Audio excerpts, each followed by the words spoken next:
Welcome to another episode of the ReVenture Consulting YouTube cast. Today we're going to take a look at a pretty controversial topic, real estate bubbles, and ask the question, are we in one heading into late 2020? Over the last 8 years, real estate values in the US have gone up by over 70%. What's more, even in the last 6 to 9 months, as we've entered a recession and COVID crisis is sweeping the nation, home values have continued to go up. Both of these facts are causing a lot of people to ask the question, are we in a bubble? After all, it wasn't that long ago in the Great Recession of 07 to 09, where home values went down by as much as 30 to 40% across the country.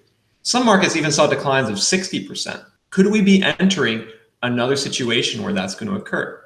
I don't think there's simply one answer to that question. You really got to go market by market. Because when you look across the US, there are certain cities that meet the characteristics of being in a real estate bubble. Meanwhile, there's other cities where the values look pretty secure compared to fundamentals.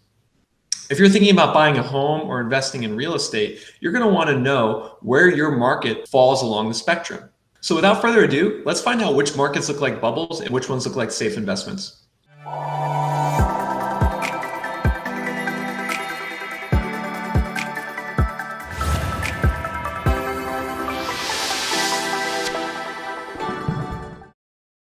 The first place we need to start is by asking, what are the fundamentals that determine real estate value growth? Well, the first is income growth for two reasons. One, when you make more money, you have more money to spend on your rent and your mortgage. Duh. But there's an even more impactful reason.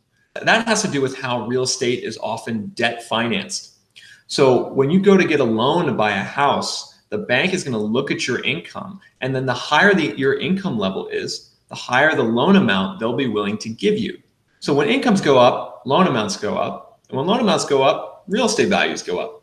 We can see this phenomenon outlined on this graph, where we track median income growth on the x-axis down here, and home value growth on the y-axis over here. Now, this is tracking how these variables changed across large US metros from 2009 to 2019, over 10 years. The relationship between income and home value is quite strong, an R squared of 0.43, meaning that changes in income growth explain over 40% of changes in home value growth.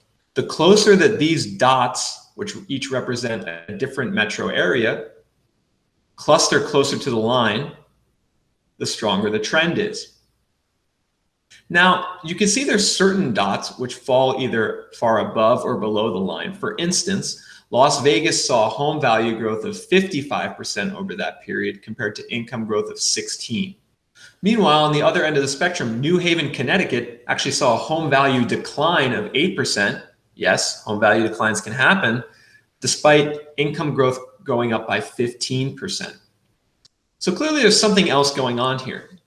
If I'm going to buy a home, and say I got a 20% raise in the last year, I don't necessarily just want to spend that money on my housing. I would actually prefer to keep most of that money for myself to spend on other things or to save. I kind of have to be forced to spend more of that money on housing. And what would do that? What would force me to spend more of my money on housing? Well, that's where population growth comes into the equation. If I live in an area where the population is growing fast, that means that it's unlikely that new housing supply is going to keep up with demand.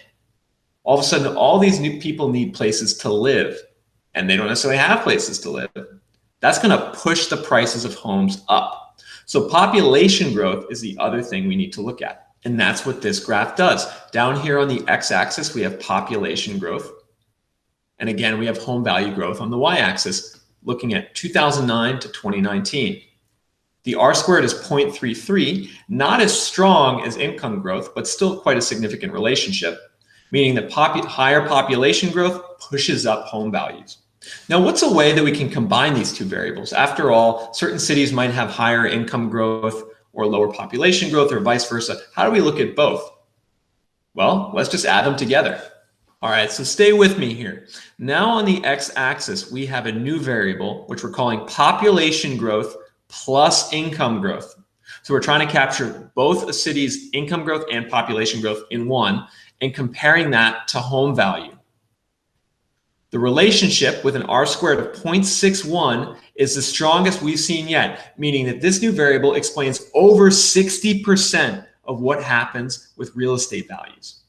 Now, what you need to be on the watch for is the blue dots. The blue dots are the markets where home values have gone up more than you'd expect, given both the population and income growth that has occurred in the area.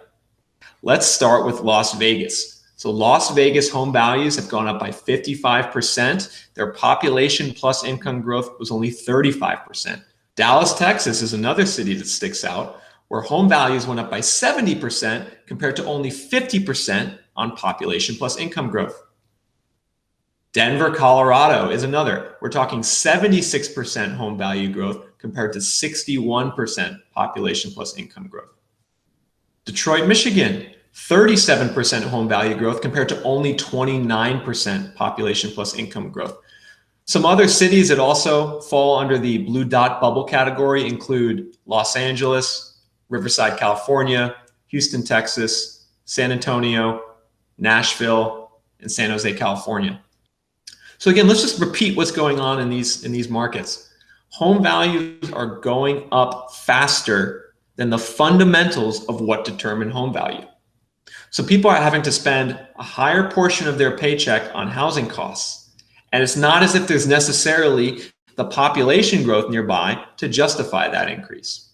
If you're a home buyer in these markets, maybe you want to wait a year or two to see what happens with values.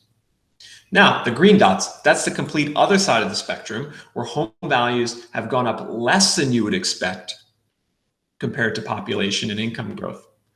Some cities where this has occurred include Washington, D.C., Jacksonville, Florida, Orlando, Florida, Raleigh, North Carolina, Seattle, Washington, and Columbus, Ohio.